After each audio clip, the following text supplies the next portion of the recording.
फिर आपके लोगों को आपके ही द्वारा ठुकवाएगा।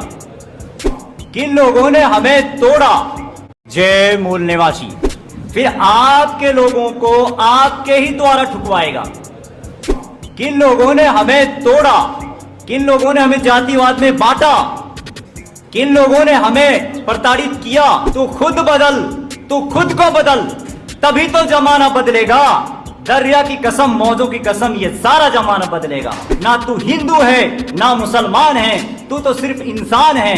तो मुसलमानों को भी जगने की जरूरत है कि वो हमारे दलित और हमारे पिछड़े वर्ग के जितने भी हैं वो हमारे भाई हैं, एक डीएनए है। हमें किसी के बहकाए वहां के उनको हिंदू नहीं समझना है, वो तो सिर्फ भारत के मूल निवासी हैं।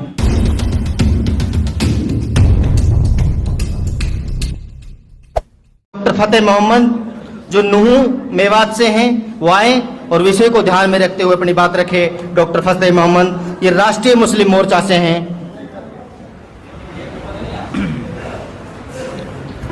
भाई मैं सभी साथियों को मैं अपना एकदम पुरजोर के साथ कहना है, जय मूल निवासी, जय भारत, जय संविधान।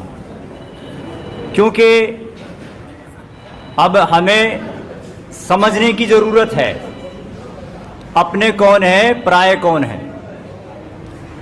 क्योंकि एक स्टार्टिंग प्रारंभ करने से पहले मैं आपसे कहता हूँ, वो कत्ल भी करते हैं, वो कत्ल भी करते हैं, उनके चर्चे नहीं होते आम, हम आहा भी भरते हैं तो हो जाते हैं बदनाम।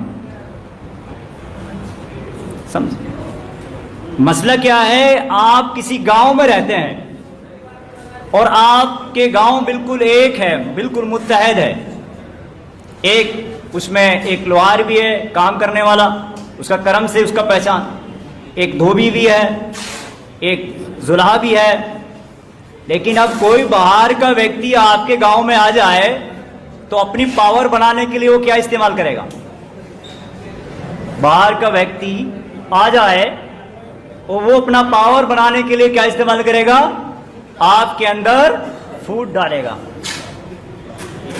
फूट डालेगा।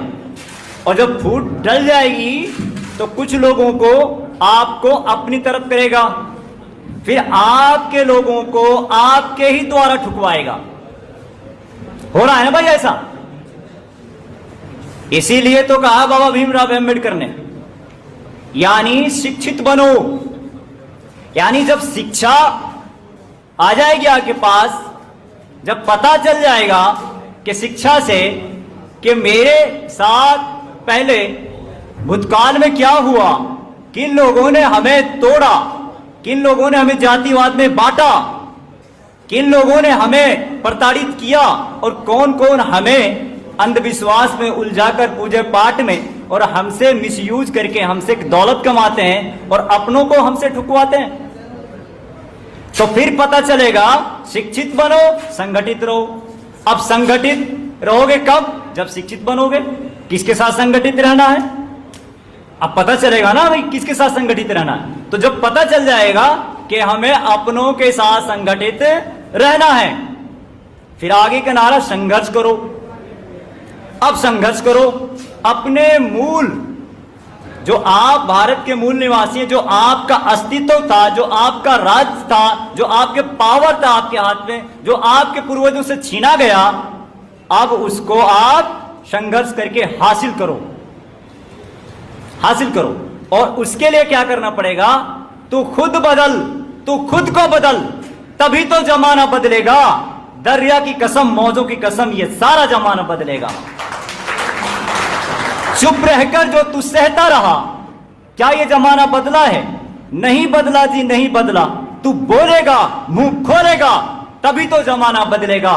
दरिया की कसम, मौजों की कसम, ये सारा जमाना बदलेगा।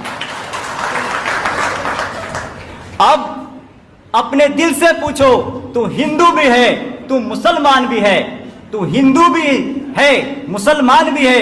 आप अपनी अंतरात्मा से पूछो, क्या आप इंसान भी हो?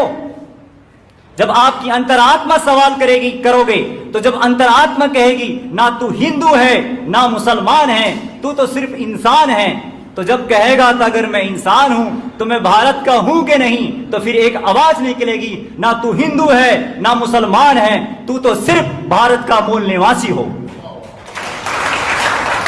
तू तो सिर्फ भारत का मूल निवासी है। इसलिए मेरे भाई, आज आप देखेंगे डीएनए भी आप देखेंगे, आपका डीएनए मैच किससे करता है और किनसे नहीं करता है, यह बात सभी जानते हैं। जब आपका डीएनए हमसे मिलता है और मेरा डीएनए आपसे मिलता है, तो अब 3% 3.5% को तकलीफ हुई। कहीं ऐसा ना हो ये एक बाप की संतान ये एक ना हो जाए और हमारा बैंड बजा के फिर वापस यूरेशियन ना भेज दें। समझ बात आई? यही खतरा है जिसकी वजह से आपके नौजवानों को हिंदू नाम का जहर पिलाकर मुसलमानों के खिलाफ उकसाया जाता है और फिर एक भाई को एक भाई के द्वारा कत्ल किया जाता है। अगर आप समझोगे, मुसलमानों को भी जगने की जरूरत है कि वो हमारे दलित और हमारे पिछड़े वर्ग के जितने भी हैं वो हमारे भाई हैं, एक डीएनए है। हमें किसी के बहकाए वहां के उनको हिंदू नहीं समझना है, वो तो सिर्फ भारत के मूल निवासी हैं।